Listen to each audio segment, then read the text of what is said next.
أعوذ بالله من الشيطان الرجيم بسم الله الرحمن الرحيم الحمد لله رب العالمين وصلى الله على محمد وآله الطيبين الطاهرين اللهم صل على محمد وآل محمد. So, I welcome you all to this first session in this 4-session course, inshallah, that will be together. And I think, as it was announced to you before as well, that the discussion we have is about modern world, but inshallah we are going to look at it from a slightly a different perspective. And of course, there's other topics that are related to this topic that has been announced that we are going to discuss as well. So let me get started without taking any more of your time, because as it usually can happen that the content is a lot and we might be short on time. So let me begin, because I was thinking that where do I start? How do I present this topic? How do I introduce? So I found this very beautiful verse of the Holy Quran that very beautifully summarizes what we are trying to do in our lives. Okay, so it applies to all of us. So this is Suratul Isra, verse number 19. It says, وَمَنْ أَرَادَ الْآخِرَةِ. So basically it's verse about us. So it says that those who desire akhirah, and of course we all in many different ways are striving to reach that spiritual realm, that eternal realm. So that's the first condition, and that applies to us. The second condition mentioned in the verse is وَسَعَى لَهَا سَعْيَهَا, and who strives in this path of seeking akhirah. Because just wanting akhirah is not enough, right? If I just say that, oh, I want those spiritual perfections, but I don't strive for it, I don't work hard for it, I mean, it's not going to lead me anywhere. And the third condition that is mentioned in this verse is وَهُوَ مُؤْمِن, which alhamdulillah we are, at least we have some level of iman, we profess that we are believers. This verse says that فَأُولَٰئِكَ كَانَ سَعْيُهُمْ مَشْكُورًا. These people, their efforts will be recompensated for by Allah subhanahu wa ta'ala. So there's a shukr that will happen from the side of Allah subhanahu wa ta'ala, basically, which means that you'll see the fruits of your efforts. But there's one very important thing in this verse, and that is that, and I'm going to, so basically, any effort, any random effort is not sufficient. And what this verse is trying to tell us is that we have to strive in the right direction. Because it's a very tricky situation, right? And it happens, there are people who work hard a lot for noble goals, for something higher, for example, for akhirah. But they are striving in the wrong direction. They don't know which direction to strive and work hard. So they're getting tired, they're working hard, they're striving, but they're not reaching anywhere. So this is a very, very dangerous situation that a person can find himself, that he's struggling, he's trying, he's toiling, he's facing difficulties, but because he's not found that right direction and he's not understood the context in which he has to reach Allah subhanahu wa ta'ala, his efforts are not producing the results that are intended. And therefore we have this beautiful hadith from Amirul Mu'mineen. He says, Al-amilu ala ghayri basira, someone who acts and works hard without having basira, without having foresight, kasa'iri ila ghayri tariq, is someone who's going on a wrong path. Okay, I mean, you can take a completely wrong path. How much ever you try, you're just going to go away from your destination. Okay, so one of the things, so this I just wanted to mention as a short introduction. One of the things that's very critical for us, all of us, is that we need to take out time and we need to upgrade our knowledge, especially about the context in which we live. Because for whatever reason, Allah subhanahu wa ta'ala has decided that our path to Allah subhanahu wa ta'ala, to Him, be placed in the context of the modern world. We live in the modern world, right? And it's a reality that is around us, and inshallah that's the topic that we want to briefly talk about. So one of the things that the scholars, the ulama, they teach us is this idea of Islamic balanced life. living a balanced life, having a comprehensive and a complementary schedule where everything fits each other. And one of those very fundamental needs that we have is that we all should be seeking knowledge. And it's very encouraging for me to see that today is Saturday morning. Usually it's your free day, you're chilling with your families, and because you have a heavy week. But alhamdulillah, I can see that all of you have taken this effort and you have come here to seek knowledge, inshallah. And I pray that it's something that's beneficial for all of us. Okay. So let me just give you a brief outline of what we will be discussing in this course. So you can see on the screen, this is divided into 4 sessions. It's going to be very condensed. Okay, so, and I might have to speak slightly faster, and some things I'll explain quickly, because I wanted to present something that would be of use to you all. I mean, because I can just take topic number 1 and expand it. There's so much detail, and you can just keep talking about it for many sessions. But I wanted to give something that at the end of these 4 sessions, we have something very like tangible and something relevant in our hands. So session 1, which is today, is going to be Introduction to Islamic Civilization. The reason why we start with Islam is because Islam marks a new phase in the history of humanity, and I'm going to speak about it. Then we'll come forward to the beginning of 15th or 16th century, which is the rise of modernity.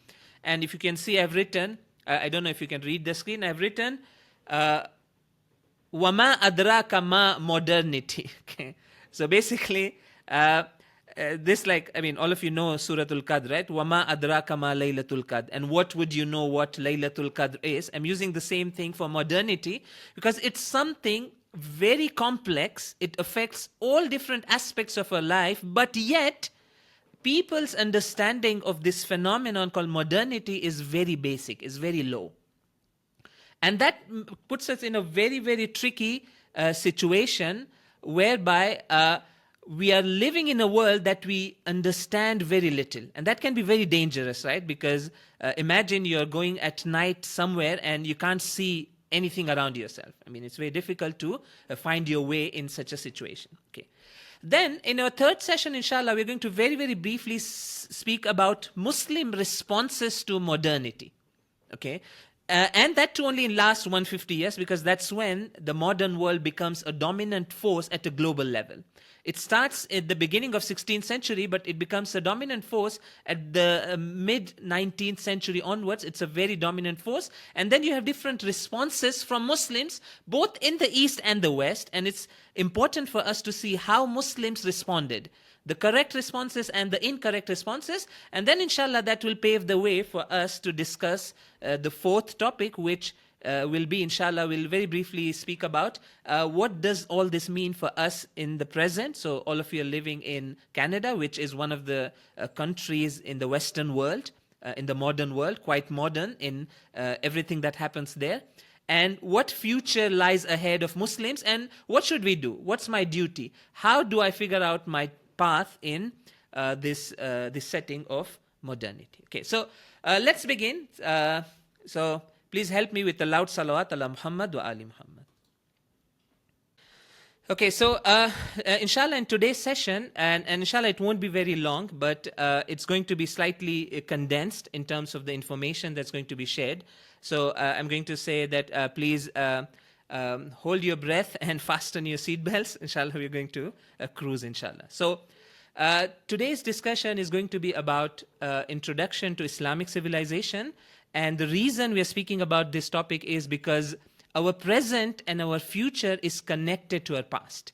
So humanity and human society is a continuum, right? It's connected. It's not something that what's happening today is disconnected from what happened in the past. So something happened 1400 years ago that still affects us. And that thing that happened 1400 years ago is Islam, the coming of Islam. So let me begin by asking this question. That's going to be my first question, although I am not sure that the setting is going to allow for a dialogue. Otherwise, whenever I'm able to do this session in presence, like in a physical classroom, this is a place where I stop and we can have a bit of like a discussion. So my question to you is, and you can think about it, and that is that what is Islam? Okay. So let's go back 14 centuries and imagine that time when the Holy Prophet came and he brought this new religion called Islam. So if I were to ask you, or were to ponder on this question, what is Islam? And you can see on the screen, right? There's so many things you can say about Islam. So you can say it's a faith, it's a religion, there's prayer, there's month of Ramadan, it has beliefs, there are personalities like Prophet Muhammad and the Ahlul Bayt, it's spirituality. What is it? If someone were to ask you what is Islam in one single word, what would you answer? Okay. So I want to say this, that none of these answers, which you can see on the screen, are correct about Islam. So if someone says that Islam is a culture, I'm going to say that no, this is incorrect. Or a better way to say it is that it's incomplete. I mean, yes, Islam has a culture inside it, but the totality of Islam cannot be summarized just as a culture. Or, for example, Islam has beliefs inside it, but you can't say that Islam is just these beliefs. No, it's something more than all these things. So, inshallah, today we want to figure out that when the Holy Prophet came and he brought this religion called Islam, what was he up to? What was he trying to do? What was he building? And of course, I have given you the hint. I mean, I've given you the answer actually, and that was in the previous slide, because the title said that Introduction to Islamic Civilization. So basically, in a way, I'm trying to say that what Holy Prophet brought for humanity was a civilization. But again, that doesn't help us in any way. Why? Because then the question comes that, okay, what is a civilization? That's a question, right? Because I can say that Islam is a civilization, but I mean, we need to then understand what does it mean to say that Islam is a civilization, and that's the idea, inshallah, we're going to explore today. So again, I just wanted to give an example here, right? So for example, if you show someone a human body, okay, and ask him, what is this? Okay. And let's say that person answers and says that this is hand or hands. What are you going to say? You're going to say that, look, this thing is not hands. Yes, hands are part of it, but this is not hands. If that person says, this is eyes, you're going to say that, no, look, this thing has eyes in it. It's part of it, but it's not the whole.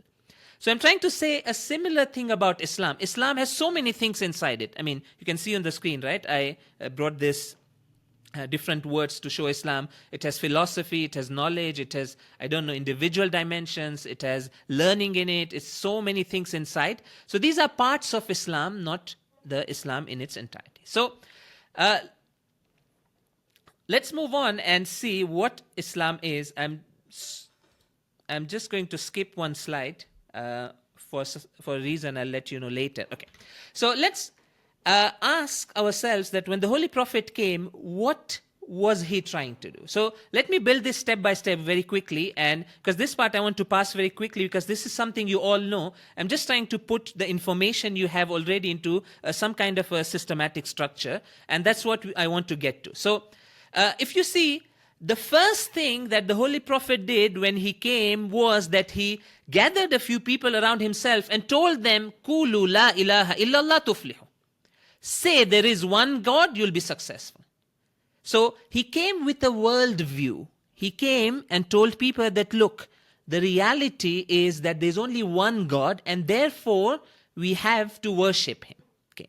So invitation towards one God was his first mission that he wanted to accomplish, whereby he goes to the people and says, "Qulu la ilaha illallah," say there's only one God, and this will be your path to success. So first thing that the Holy Prophet did was to teach people the right Islamic worldview. And if you look inside Islam, Islam has a very comprehensive worldview. Okay, what I mean by worldview, it's very simple, right? Worldview, how you view the world, your ideology, your belief, about so many different things. So if you look at the Holy Quran, it speaks about God.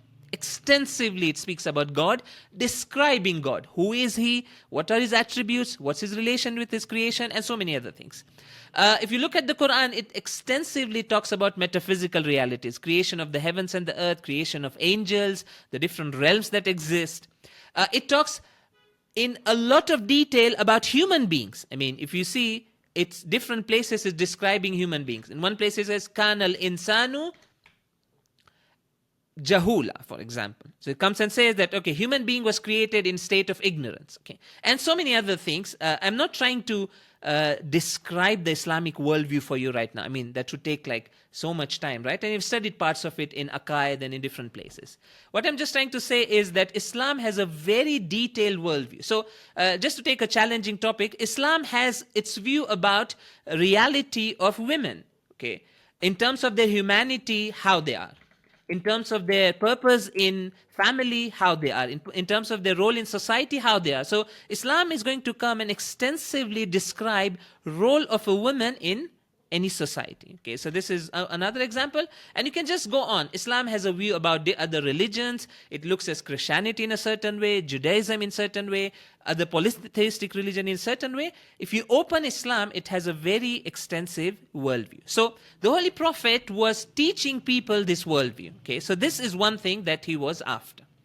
But that's it. Was that it, or he was trying to do something else? Okay, if you look at his life, and again, this is a gold mine if you get an opportunity to study the life of the Holy Prophet, those early days of Islam, because every action of the Holy Prophet has a message for it. It's amazing.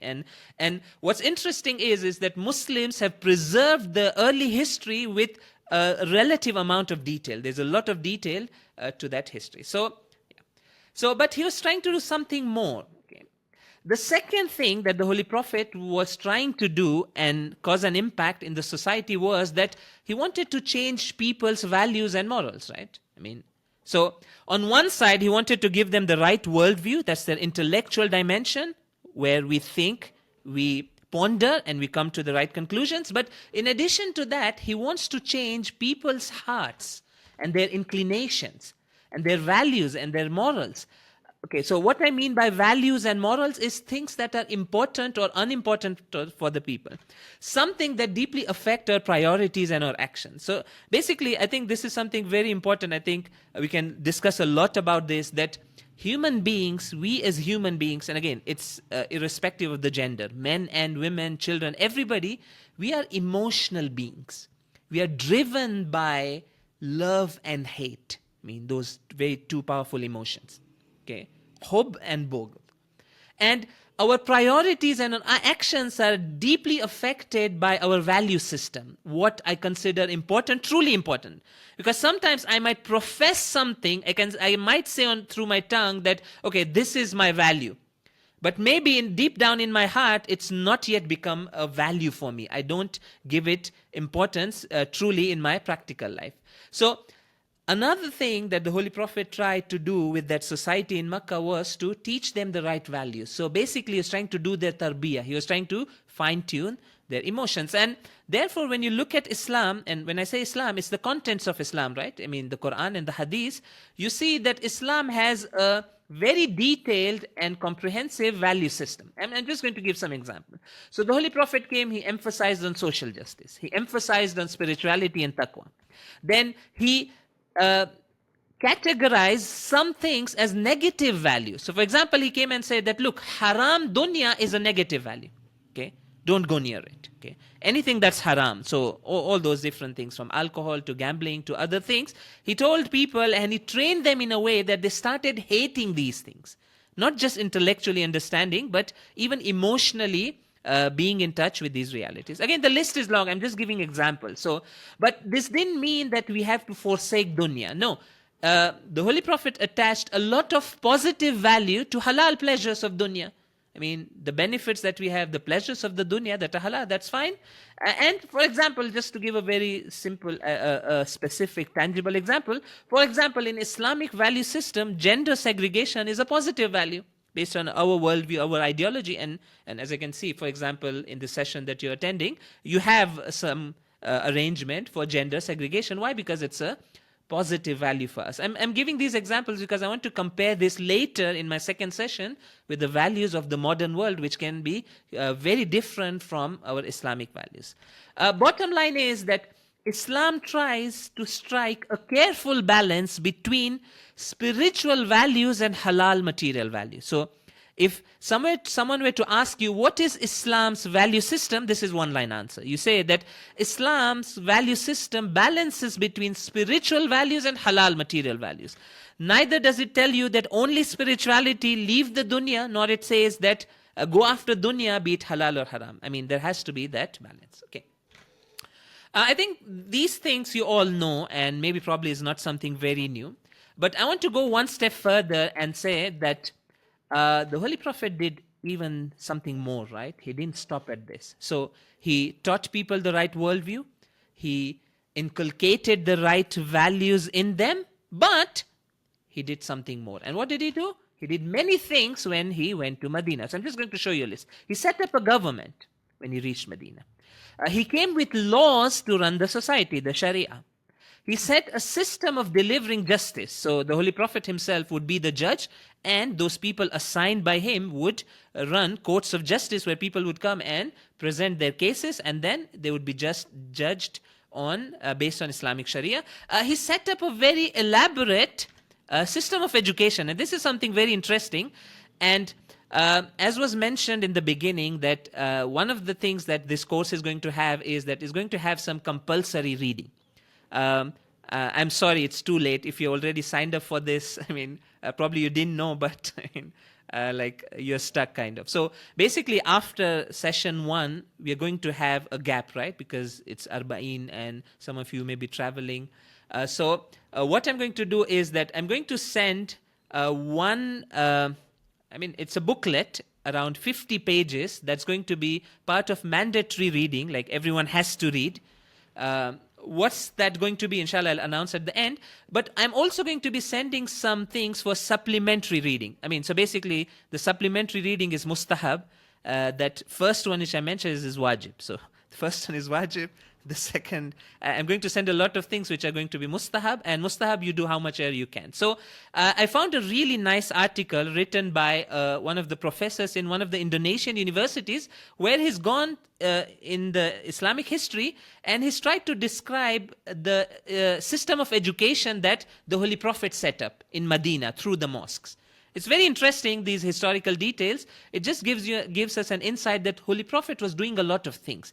He wasn't just coming and he just delivered the message and he just left. No, he delivered the message, he was training the people, he was changing their values, he was causing a big change in the society, and he even took over these functions of the society like government and other things. So if I say it in other words, the Holy Prophet was trying to establish social systems. Okay, slowly and gradually from now onwards, I'm going to start building some new vocabulary, some terminology. So this is one of those very important words that I'm going to be constantly using throughout this course, and that is social systems. Okay. Any society is run by what are called social systems, and there are very many.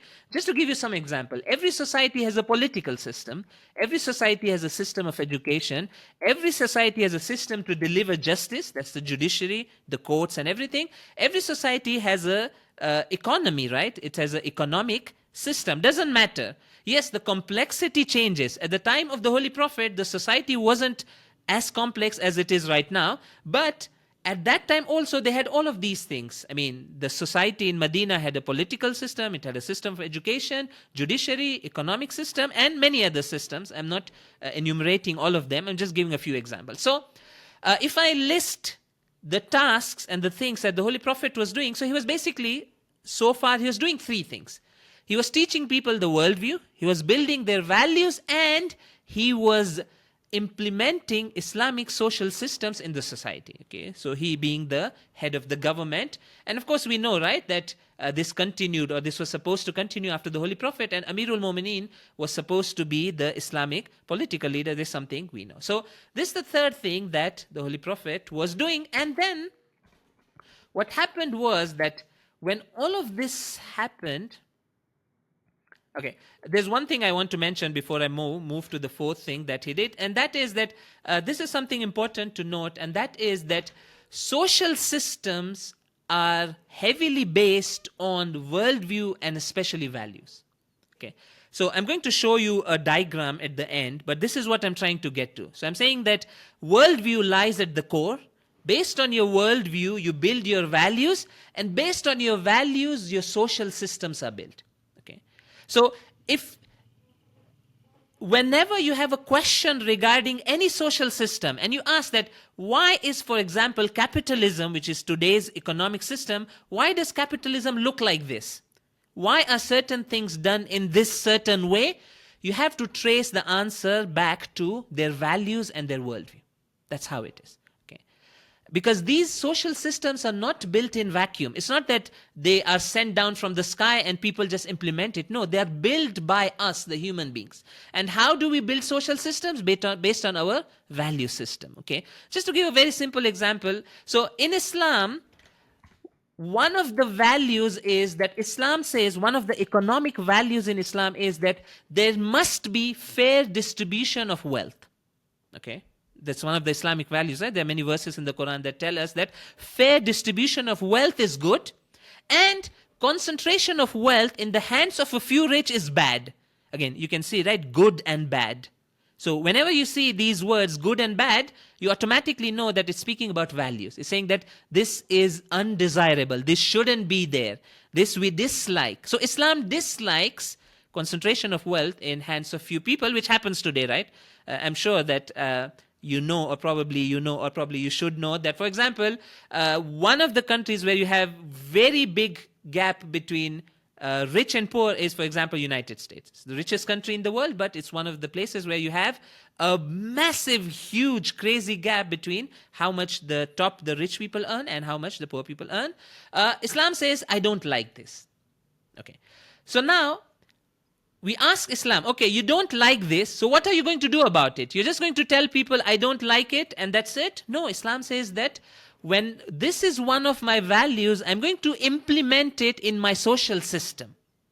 Again, so this connection between values and social systems is very important. That when Islam says that I dislike this, it's going to make sure that in its social system somewhere, in many places, is going to put elements that is going to ensure that the right values are implemented in society. So, for example, because Islam says that fair distribution of wealth is necessary, it makes riba and interest haram in its banking system.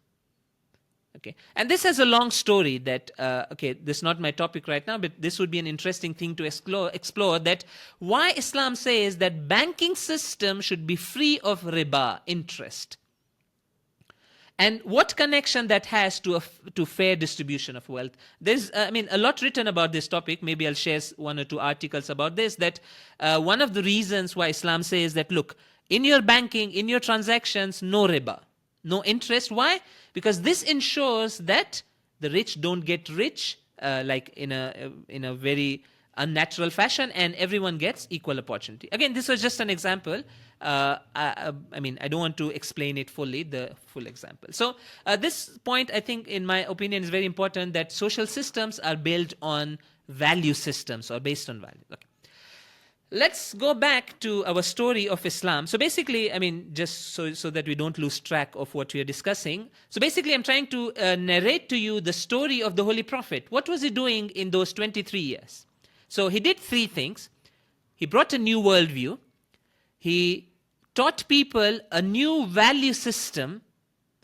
He started taking over social systems and running them. And when that happened, in that age and era, Islam generated a lot of attractions. Because this is what happens when social systems become active and they produce different things, other people, other societies are attracted to it. But Islamic attractions were very distinct. So I'm just going to name them, that why in those early times, other societies, they found Islam interesting, attractive, and they soon became Muslims. I'm going to show you some statistics and numbers that how fast Islam spread in those first 3 and 4 centuries. And this begs the question, right, that what was so attractive in Islam? These were the things that were attracting the people. So for example, I'm just reading a list for you. So some of the actions that Muslims did were very attractive for other people. So for example, so when non-Muslims in those era would see that these Muslims are very well-mannered, they have akhlaq, okay, they don't cheat, they have integrity, they don't lie, They don't stab you in the back. These actions of Muslims would be attractions for other people to come closer to Islam. I mean, why? Because the Holy Prophet had built that society. Okay. Then another attraction that attracted a lot of people to Islam were the personalities that Islam produced. So, I mean, starting from the greatest personality being the Holy Prophet himself, then the Imams, then the ulama, the scholars, the shuhada of that time. These personalities, when people would find out about them, they would be attracted to Islam. Okay, so this, I'm naming them as Islamic attraction. At times, elements of Islamic social systems would be attractive for people. So, for example, when the people would see that the leader of Muslims' political system, meaning the Holy Prophet, lives such a simple life, they would be attracted to Islam, right? Because see, Islam has a very different political system. The political leader is supposed to be the most pious. Is supposed to be the one who's supposed to live with the least amount of resources. I mean, we know the example of Amirul Mu'mineen, that how simple his lifestyle was, that he himself says that don't try to copy me. I mean, there's a khutbah in Nahjul Balagha where Amirul Mu'mineen says that, look, this Imam of yours has sufficed himself with 2 pieces of bread, dry bread, and 2 pairs of clothes. That's how much he had. And then he says that, of course, don't try to copy me. Don't try to be exactly like me, but a'inuni, help me with wara wa taqwa. And he mentions 4 things and says that, but you need to try to be like me. You can't be exactly like me. So this is attractive for people when they see that Muslims, political leader, the Khalifa, is living such a lifestyle. Islamic economic justice, it destroyed the system that was based on riba that was run by the chiefs of Makkah. Okay, so these big chiefs of Makkah, big traders, I mean, they would get richer and richer. Why? Because they would lend out money and without risk, and then they would make money through riba. So Islam did away with this system, ensuring relatively better. Again, I'm not saying that what the Holy Prophet established was ideal. I'm saying it was a relative shift. So you compare the society that the Holy Prophet established with the times of Jahiliyyah. So it was a big shift, but yes, far from ideal. Again, we need to be careful when we describe these. Islam had a social welfare system. Again, all of this, there are articles written about each of these aspects. If I later, inshallah, I'll share. And then there were other attractions. So for example, Islamic mosques, Islamic architecture, hijab. One of the big attractions that Islam produced in those days was the Holy Quran. This book was so inspiring and amazing that just this book would serve as a muballigh, right? I mean, people would read this, the Arabic, the eloquence, the beauty, and so many sciences developed around the Holy Quran. The science of tajweed and how to recite in beautiful voice, grammar, tafsir. So see, Quran was so prominent, it was one of those Islamic attractions. So, and let me summarize my story. I'm just trying to summarize everything. You may ask that, okay, Holy Prophet did so many things. Worldview, values, social systems. He produced all these attractions. What for? What's the ultimate aim? And this is something we all know. The ultimate aim is, firstly, to end humanity's suffering. Again, this is from the Holy Quran. Chapter 7, verse number 157, that the Holy Prophet was sent to end humanity's suffering, establish a just society, and eventually establish a global society with material and spiritual progress for everyone. That's Islam, ultimate goal. And all of this then in the hereafter reflects as true felicity and eternal life. And that's what we started with, right? وَمَنْ أَرَادَ الْآخِرَةِ. That's what we want, right? We want that eternal life. How is it going to happen? With all these different efforts that the Holy Prophet was taking. So, let me summarize. If I summarize everything that I said about the Holy Prophet, I'm just going to say that, look, the Holy Prophet was trying to build a civilization. Okay, so what is a civilization? Civilization is something like this. Okay. Now, we gave this thing different names. Okay, so these concentric circles, these represent structure of a civilization. So when we say Islam is a civilization, or for example, later in my second and third session, we are going to speak about modernity as a civilization, this is what we mean. So civilization is something that has these 5 elements in it. It has a worldview, it has a value system, I have added something, I sneaked it something without showing it to you, just civilization develops knowledge and sciences. Every civilization has academic activity in it. There are scholars producing knowledge. Every civilization, including Islam, and I'm going to come back to it, and including the modern world. I'm going to come to these topics. Then you have social systems, that's the fourth layer, and the outermost layer of any civilization are its products and attractions. Okay. So this is very briefly is structure of any civilization. You can apply it to Islam, to modernity. You can apply it to pre-Islamic civilization. So before advent of Islam, there were some civilizations. I think you've read in the books of history, right? So there was Roman civilization, Greek civilization, Babylon had a civilization. So those are pre-Islamic. We're not going to speak about it. So Islam is this. And the Holy Prophet was trying to build something like this. He came with a worldview. He came with values. He encouraged academic work, research, scholarly efforts. He built social systems. And as I just explained, that this created a lot of attractions, and other people were attracted to Islam in those days. Okay. But again, there are three important things that I want to mention about civilizations in general. And again, this is a bit of a theory part. Might be slightly boring, abstract, not very tangible, but I really urge you to think about it, maybe even discuss amongst yourself that what is actually a civilization. So I just described the civilization has those 5 things in it, and I forgot to mention that this structure, we named it different things. So initially when some of our friends were working on it, and we made this concentric circle, we said that, okay, let's call it the pizza of civilization. Then, okay, some people didn't like the word pizza because it's not a it's a term from the modern world, so we changed it. So we have in Iran, you get this bread. It's round and it has concentric circles in it. It's called taftun. So eventually, finally, we named it the taftun of civilization. Okay, so basically, just remember those 5 circles, and it was very deliberate to draw them as circles because it's from inside out. The inside layers are core.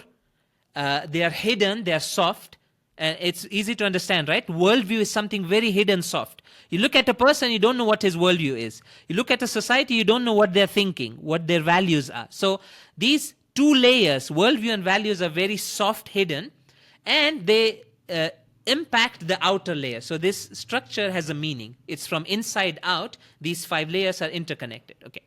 But there's 3 important comments I want to make about civilizations, and then inshallah I will stop. Although, I started around 10 minutes from the starting time because of the Quran and the introduction, so inshallah, but I'm trying to keep it brief. So 3 very important points about civilization. First thing is that you can call something a civilization only if it has a massive geographical spread. See, if you have something established in a small locality, okay, so let's say you have a community in Canada and you implement these 5 things there. You have your own worldview, you have your own values, you make your small social systems, like you have your mosque, you have your small economy. This is not called a civilization. Yeah, it's a miniature civilization, if you would like to call, but civilization is something that has to cover a very big geographical area, like at size of few countries. Even if something is established in one country, it's not called a civilization. It has to have a big spread, like let's say 1/3 of the world, 1/5 of the world has to be overtaken by these 5 things. So this is important to note. That's first point. Second point is that you can call something a civilization when all 5 layers are active and present. Okay. See, I can't come and say that, okay, I have a very special and a different worldview and a value system, so therefore I have a civilization. No. See, if I don't implement this worldview and values in real life, in society, and I don't have my social systems running in the society, that thing is not going to be called a civilization. Okay, so this is important. And the key point that line that defines that what thing is a civilization are social systems. So if Islamic social systems are functional in society, you would call that those societies as part of Islamic civilization. But if you have no Islamic social systems running in a society, no, I mean, there's no Islamic civilization. Yes, it's in the books, but not in real life. So this is very important, that all layers, all 5 layers need to be active so that you can call something a civilization. And the last thing is that please, when I say a civilization, so we spoke about civilization, right? And we say that, look, Islam had a civilization in past. When I say that, okay, Islamic civilization, the worldview is Tawheed. It believes in one God. It reflects the dominant trend. In every civilization, there are exceptions. So in Islamic civilization, there would be people who are mulhid, who don't believe in God. Yeah, that's fine. Why? Because civilization doesn't mean every single person in that civilization adheres fully to all those values and worldviews. No, that's not. There are big exceptions. So I mean, this is something important because civilization is so huge. We're talking about something of such magnitude and social scale. It's not mathematics. It's not black and white. There's a lot of gray areas. There's a lot of exceptions. And the same thing happens even today. We live in the modern world, and modern world is a civilization, but there are exceptions. Who are the exceptions? The clear exception are the Muslims living there. They don't adhere fully to the values of the modern world. So, but the dominant trend is what counts. So in those days, when the Holy Prophet came and established the society in Makkah, the dominant trend was that people had Tawheedi beliefs. They truly believed in one God. The dominant trend, but there were exceptions at that time as well. So there's some 3 very important points about civilization. I just want to proceed and ask you guys a question. And it's going to be slightly tricky. And my question to you, I don't know, maybe... I don't know how the answer is going to reach me. So my question is, so I just described what the Holy Prophet did. My question is, did he, the Holy Prophet, sallallahu alaihi wasallam, fulfill his mission? And I want binary answer, yes or no. Okay, let me make it even a bit more sensitive. Was he successful or he failed? Yes or no? I just want a binary answer. Yes, no. Yeah. Any thoughts? I mean, be careful. You're speaking about the Holy Prophet. I don't know if I would be able to communicate, but this is an important question that we need to ask, that when the Holy Prophet came, was he successful or not? Did he complete his mission? It was left incomplete. It wasn't in his hands. What was happening? So I want to very briefly try and answer this question. I would have really loved to have a two-way discussion, but the setting doesn't allow. I mean, the distance, I mean, I'm thousands of kilometers away. So the physical presence is always better. So in order to answer this question, I would phrase it like this, that the answer is both yes and no. And I can't force you to answer in binary, right? That's a logical fallacy. I mean, the answer is that he was successful in some aspects. He built something that he was supposed to build, but his work was left incomplete. If I want to say it in better words, I'm going to say, and please carefully mark the words. I've chosen these words carefully. The Holy Prophet laid the foundations of a new civilization. But when he left this world, this civilization hadn't yet materialized into existence. This is how I'm phrasing it. So when he left the world, he had done enough groundwork such that 100 years down the line, Muslims had a civilization. I mean, this was his efforts. And then later, after the Holy Prophet, it were the efforts of the Ahlul Bayt and sincere believers who carried forward this movement. Okay, so this is important. So, see, the Holy Prophet didn't manage to establish a civilization, right? He just managed to build the society in Arabia, in a small, and mainly in Makkah and Medina, and then he left the world. So we can't call it a civilization. But 100 years down the line, 100 years after he left the world, we had something called Islamic civilization. So, but he laid the foundations. He explained the beliefs and the worldview. He explained the values. He started those social systems in that initial phase, and then that produced Islamic attractions. Okay. I have another tricky question for you, and that is that, okay, let's quickly move on and let me ask you this. Okay. But what happened after the Holy Prophet? Okay, so Holy Prophet did what he was supposed to do. He built that society. He laid the foundations of Islamic civilization. But after the Holy Prophet, we all know that Saqifa happened, right? And usually, amongst us, the Shia, usually this is the dominant understanding, and which is not incorrect. I just want to add some things to it. And we say that, and rightfully, we say that after Saqifa, Islam went off track. That's what we say, right? Like Amirul Mu'mineen was supposed to be the divinely appointed political leader. He was supposed to take charge of those social systems and take the society and humanity to perfection. But that did not happen. Saqifa happened, and then everything went crazy. And truly it did, right? 60 years after the demise of the Holy Prophet, 50 years after that, in 60 Hijri, his grandson is killed in Karbala, Imam Hussein. It's not a small thing. Okay. So now the question is, how do we understand this? What does this mean? Does this mean that the Holy Prophet started building a civilization, and then after he left, everything collapsed? Everything became zero. Everything went wrong. Is that the case or no? It's something more complex. And this is what I want to put across, and this will be my last point, a few points that I want to mention. Then inshallah I'll stop, and then if there are any questions we can discuss. So this is a very critical part of my discussion, and this is a very important question. We need to sort this in our minds. It's a theoretical question that how do we see Muslims and Muslim society after the Holy Prophet? Those difficult times for the Ahlul Bayt, right? Very difficult times. They're giving their lives. Amirul Mu'mineen had to go through a lot, right? I mean, to the extent that in our riwayat, in our ziyarat, we say, Assalamu alayka ya awwala madhlum, is the first one to be oppressed. Those are not easy times. But we need to even look at a more comprehensive picture, and that's what I'm trying to come to. And that is that, look, even though the political system became corrupt, so you can see, right? I've drawn that structure of civilization. So you have worldview, values, knowledge, social systems, products and attractions. So what happened after the Holy Prophet was that one of the social systems, which is political system, it became corrupt. But that didn't mean that everything else went away and was taken away in one night's time. No. The values that the Holy Prophet inculcated in people were still there. Okay? The worldview that he came with was preserved in the form of the Quran. Some other social systems other than the political system, so some ways of education that the Holy Prophet had set, they continued.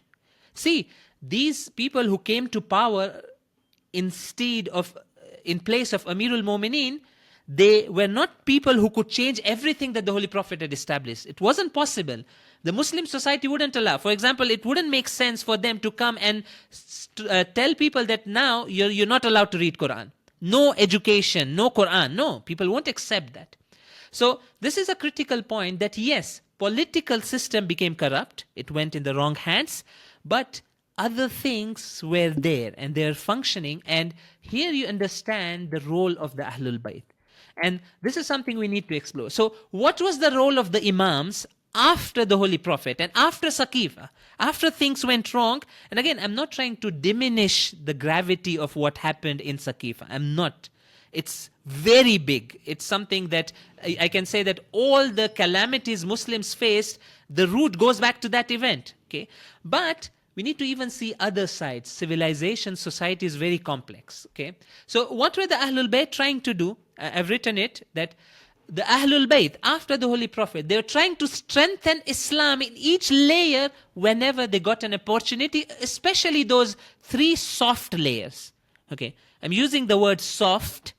Out of these 5 layers, worldview, values, and knowledge are soft layers. It's something you can't see outside. Social systems you can see. Political system you can see, right? There's a government, there's officials, there's a king, or there's a president. I mean, it's tangible.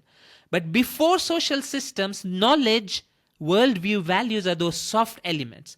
So you see that the Ahlul Bayt, even though they did not have access to the political system, they're working hard day and night to save people's ideology, their worldview. They're working day and night very hard to preserve Islamic values. They're working hard day and night to teach people the right knowledge. Okay? And these 3 things, and of course, they're also undertaking a political struggle. So, I mean, if I were to put it like this, that they were active in all 5 layers. I mean, so you see different imams in different. So at one time you see imam teaching people the right ideology, the right thing, the right worldview. At time you see another time you see one of the other imams training people with the right values, preserving the values in the society. In fact, one of the biggest impacts of Shahadat of Imam Hussein was that it preserved those core values in the Muslim society. Because that's what Yazid attacked, right? So Yazid wasn't just a corrupt political leader who was just after his desires and shahawat. No, he was more than that. He attacked Islamic worldview. He attacked Islamic values. He was trying to change the values, those values that the Holy Prophet had established. Okay? And that's why Imam Hussein rose, and he, with his martyrdom and blood, he ensured that after him, no one can touch those core Islamic values and turn them upside down. So that's the beauty and greatness of Imam Hussein's movement, that he preserved those core Islamic values. And again, there's so much detail that Yazid himself in his poetry comes and says that this wahi and this Islam and this thing is all trash. Lo'ibat Banu Hashim bil mulk. This is poetry attributed to Yazid. He's saying that this was just a political game. Banu Hashim, it was just a tribal thing. And he puts the wahi and revelation, everything under question. So I think we need to understand the role of the imams in this context, that after the Holy Prophet, even though they did not get their right, which was being the political leaders, it didn't mean that they said that, oh, now we don't have access to political systems, so we're just going to sit and do nothing. No. They said that we can work on other layers. We can work on people's worldview, their values.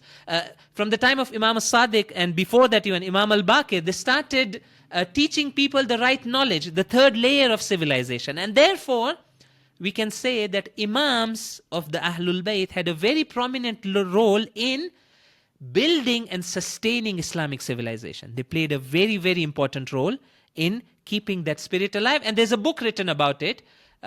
It's a series of short books. It's called the role of the Ahlul Bayt in building a virtuous community, written by Marhum Shaheed Ayatollah Sayyid Muhsin al-Hakim. It's translated in English. It's there on Al-Islam. It's very interesting. It's divided into books, and it's shown that in each of these areas, how the Ahlul Bayt contributed and strengthened Islam in their own ways. So, inshallah, we should get a better perspective based on this. Okay. I think I should stop. But give me a few minutes so I complete what I have to say. And that is that, okay, so what happened, let me now summarize. So, I mean, I have told you the story of Islam, and I just want to quickly take you forward to 15th century. So, this period from 8th century AD to the beginning of 15th is called the Islamic Golden Age. These 6 or 7 centuries, okay. And it's marked by a few characteristics. I'm just going to read them for you. I mean, you can go and check the statistics. So one is rapid spread of Islam. Okay, so you can see on the screen that in 1451, this is how much Islam had spread in terms of demographics. These many countries had already become Muslims. And it's a big area, right? And therefore, we can say that in this period, and especially starting from 10th and 11th century onwards, Islam was a civilization. Yes, in those initial years, it wasn't yet a civilization. It was something that was turning into a civilization. But by 10th, 11th century, Islam had turned into the dominant civilization at the global scale. So you see rapid spread of Islam, political spread. So Islamic political systems that take over a large geographical area. That's what you see. You see that Islam becomes center of learning and education. Okay. I mean, so for a very long period of 200 to 300 years, Muslims were the leaders in education, science, everything to do with, and that's why, because Islam had emphasized this. Again, there's so many details here. So this is a screenshot from this famous book of Will Durant, The Story of Civilization. I think many of you have heard. So this is that volume. I forgot the volume number. It's called The Age of Faith, where he's describing Islam. So the title says, Muslim Sciences, 1057 to 1258. So these 200 years, 11th to 13th century was the golden period of Islamic education and academic work. So just to highlight some things, for example, he says that the Muslims continued in this period their unchallenged ascendancy in science. Okay. So basically, Muslims were leaders in all education, from philosophy to science to everything for that period. Of course, not today. There was a decline. I mean, the story continues and we'll speak about it later. So, and Islam was the leading civilization for that. I mean, you can go and search online. There's a lot of books written about it by the Western authors. Just type Islamic Golden Age. There's a lot written about it. I'll also share a few articles. And this image that you see on the screen was generated by artificial intelligence when it was told to make an image about Islamic Golden Age. Okay, I just found it online. Interesting, right? So you tell these image generation AI-based softwares like Midjourney and the other systems, you tell them that draw for me a portrait of Islamic Golden Age. This is what it came up with. I mean, it has a golden color, so that's nice, not bad. Okay. But that doesn't mean, again, as we are dealing with very complex social phenomena, it doesn't mean that, oh, Islamic Golden Age means everything was good, everything was ideal, there's no corruption, there's no problems. No, not at all. On the darker side, the political system was corrupt in the sense that it wasn't in the right hands. It wasn't in the hands of the rightful people. And many times these kings or these people who are leading these kingdoms were corrupt people in their personal lives, oppressors. And this is just one of the maps that, look, it's fragmented. This is 15th century. The Muslim world is not ruled by one system, one political system. So you have the Mughals in India, you have the Safavids in Iran, and you have the Ottoman Empire, and there's so many small empires. There's a lot of fragmentation, infighting, and a lot of other problems. Again, I'm not trying to paint a very black and white picture, but what I'm trying to say is that you need to look at these complex phenomena from all different aspects. Yes, the political system was corrupt, fragmented, but that doesn't mean that the Muslims had lost all their values. They had become bideen. They had no religion. No. I mean, these layers are very complex in how they interact with each other. So, yes, deviation and weakness in all other areas were starting to set in. So, this is how the situation looked at the beginning of 15th century. Islamic attractions were present. Muslims were like those very attractive societies and people. Some values had been damaged. So some values, true Islamic values, had been changed. Why? Because of the political system and other things. Social systems had begun to weaken for internal reasons, infighting, different kingdoms, Shia Sunni issues those days. So Islamic social systems, including everything, political, has started to become.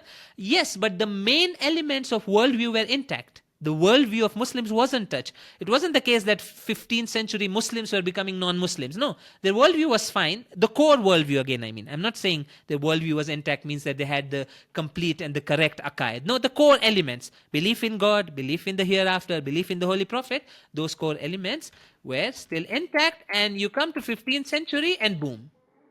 And what's that boom? Okay, something very big happens, very profound, very complex, and that's the rise of modernity and modern world, which inshallah we'll speak about in our next session. Thank you very much for your time. I think I spoke for 64 minutes. So I had assumed in my mind that I have 60 minutes, so I've exceeded my time by 4 minutes, so excuse me for that. Thank you very much for coming and listening to me. Saturday morning, would have loved to spend time with your family, but inshallah, we pray to Allah subhanahu wa ta'ala that it has some benefit for both the speaker and the listeners, inshallah. So I'll stop here. I don't know what would be the arrangement for question and answers. Maybe you want to type it in chat, people want to say it out. Let's conclude this portion of our discussion with a loud salawat ala Muhammad wa ali Muhammad. Allahumma salli ala Muhammad wa ali Muhammad. Assalamu alaikum, Shaykh Kazim. I was just Alaikum wondering, assalam. you know how the softest layer or the inner layer is worldview, but I would have thought that the values would perhaps create a worldview, so the values would be inner. So I'm just trying to understand that. Okay, yeah. So this is a very interesting and important question, and that is that what's the relationship between worldview and values, how they affect each other. So, see, technically speaking, logically speaking, it like in a very regular setting, it must be that you have a certain worldview, you look at something, you perceive something in a certain way, and because you perceive that in a certain way, you start liking it, you start going towards it. Okay. So, for example, I think, for example, I'm just giving an example, I think that money I know this is to do with my worldview. My knowledge, my worldview tells me that money can get me pleasure. Okay, this is part of knowledge worldview.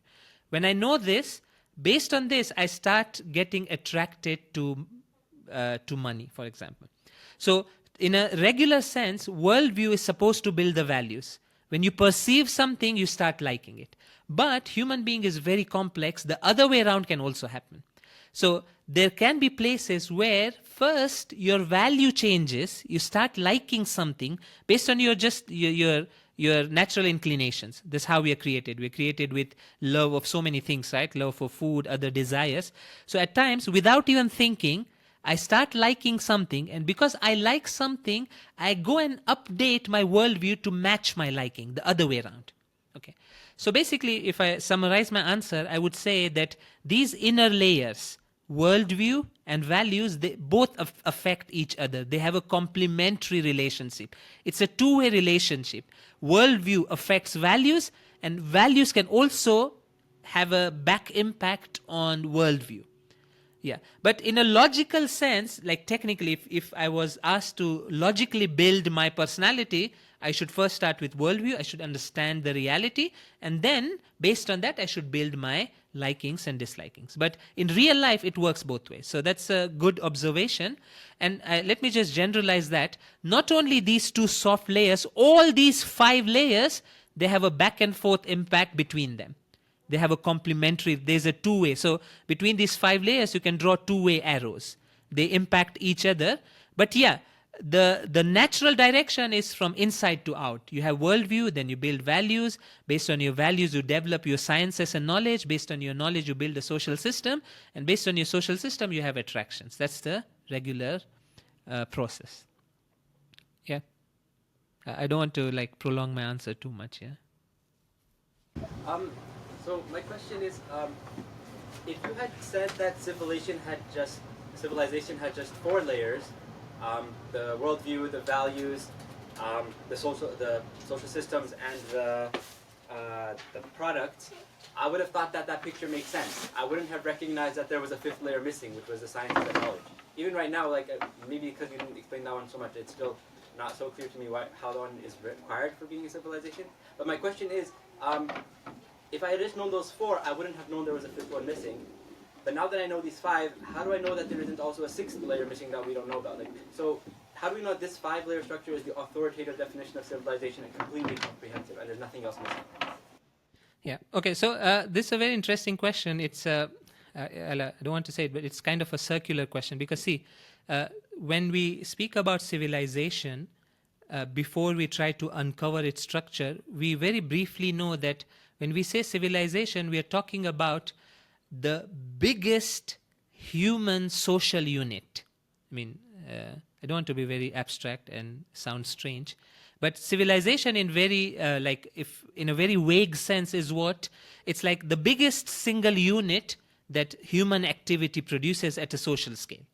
Okay, so that's what a civilization is. So it needs to have some unity, and that's how they describe it, that it's the sum total of all human activities. So everything in a human being, right from those hidden inner layers to his outwardly activities and what he produces, is part of civilization. So if you start with that vague definition of civilization where we say that it's the biggest social unit that's out there and it's the sum total of all human activities, then it's very easy to uncover the structures because now you enumerate what human activities produce. And so although I would say even this, that I mean, we worked on this topic and benefited from many scholars who have spoken about this, and we kind of exhaustively looked at all those elements of civilization, and we have come to this structure, and at least the claim is that this is an exhaustive structure. Everything in civilization fits in one of these. But yeah, I don't want to say that it's like mathematical in that sense, that beyond this. If you have any other ideas, I mean, if you think there's something in civilization that's missing and it doesn't fit in the structure, yeah, it's open to discussion. But it kind of looks like exhaustive because all human activities fall in one of these categories. It's either your worldview, it's the values that are dominant in the society, or it's the academic work, science, knowledge, universities, what they produce, or it's these big, massive social systems that are running the society. Again, social system, I just gave examples. The exhaustive list of social systems might include maybe close to 20 systems. And these numbers differ based on the complexity of the society. So maybe 1,000 years ago, maybe some of these social systems didn't exist because the society wasn't so complex, but today we have. Okay, so, and the net result is when all these social systems function, you have products. So even these categories are so generalized that you can fit like things in it. I don't know, did I make sense? Okay, so at a large scale, as you're suggesting, a civilization would be, a bunch of countries together, let's say, right? But maybe at a smaller scale, at a community level, or even at a civilization level, and maybe you might touch this later on as well. As you suggested, you prioritize the softest layer first. But how could you, how much would it mature till you target, or is it fluid when you're targeting all the different layers in parallel? Yeah. So this is also a very important question, inshallah, when we'll speak about the practical aspects. I'll just, before I answer this, I'll just mention one thing in brackets, and that's that one of the hardest things for me, and which I completely skipped today, is that to try and justify importance of learning this topic. Because really it's slightly abstract, it's too massive and like macro scale, and people think mostly that why are we talking about this? Who cares about civilization, for example?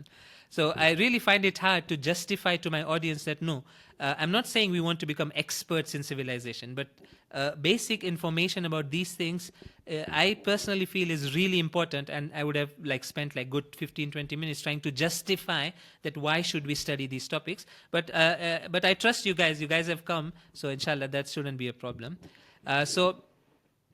Coming back to what the brother mentioned is that in terms of strategy, at a certain point, which layers you prioritize, there's no set rule for that. So it's not the case that it's always good to prioritize the soft layers. No, that's not the case. Yes, soft layers hold more value in terms of our felicity. That's true. So if someone's worldview is tampered with or changed, that's a big loss. So let's say someone stops believing in God. That's a big loss in terms of the worldview has lost his iman. So yes, in terms of gravity of the matter, those inner layers are more sensitive. Worldview is very sensitive. It's the question of our iman. Values are very sensitive because that decides our actions. But in terms of strategy of tabligh, how we want to build our community, it can be very different. In fact, at times, it's better to start with the outermost layer. So, and I'm going to speak about this in my next session, and that's exactly what the modern world does. The modern world never comes to you and tells you its worldview. No, it doesn't do that. It never comes and tells you that, look, my worldview is that, look, there's no God. It's not going to come and tell that to you. Why? Because you're going to reject it as Muslims. What it does is that it surrounds you with its products. Okay? It doesn't tell you anything. It just surrounds you with its products, and slowly and gradually we get attracted. So as practical strategy, I would generally say that if we can work on all the layers simultaneously, and we have the resources, that's the best thing to do. So you work on your worldview, your values, but you also focus on the outermost thing, attractions. And believe me, if these attractions are out there, if you're really able to produce those Islamic attractions in the society, people come. And you see all these stories of these converts from other faiths to Islam, to Shiaism. Many of them, they become Shia or Muslim because something attracted them. One of those Islamic attractions pulled them. Like for example, Imam Hussein, Arba'in. Yes, there's a very small number that becomes Muslims or Shia through research, through worldview and understanding and contemplation. So again, again, I'm saying there's no set answers. You'll have to figure the way out which things to focus based on your setting, your resources. And inshallah, in my last session where we'll speak about the practical things, I have some suggestions to make, so I'll make that, inshallah, that time.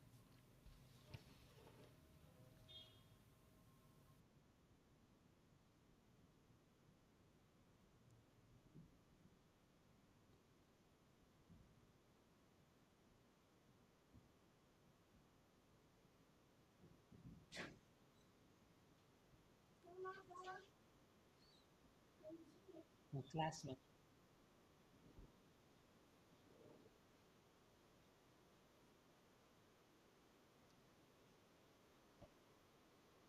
Yeah, inshallah. So I'll share the reading material, and thank you very much for your time and listening patiently. It's not easy to sit. Speaking is easy. Listening is always hard, the harder part, but inshallah, it will be of benefit. I'll just request two things. One is that please definitely do find time to read the reading material. It's a short booklet about the history of the modern world, because our next session is going to be about the modern world. This is like a prerequisite for that session, because I'm not going to mention the things that are there in this booklet. It's around 50 pages, and I'm going to build on what's there. So I think it's kind of like necessary for all of us to have read that. So that's one request. Second request is that please, if possible, give your feedback to the organizers, and they can pass it on to me. Feedback about today's session. How was it? Was I making sense? Is it too easy, too difficult? Uh, I was speaking too fast, too slow, because it's hard for me to judge. Inshallah, all of you can help me with your feedback. Thank you, Jazakumullah, and wassalamu alaikum wa rahmatullahi wa barakatuh.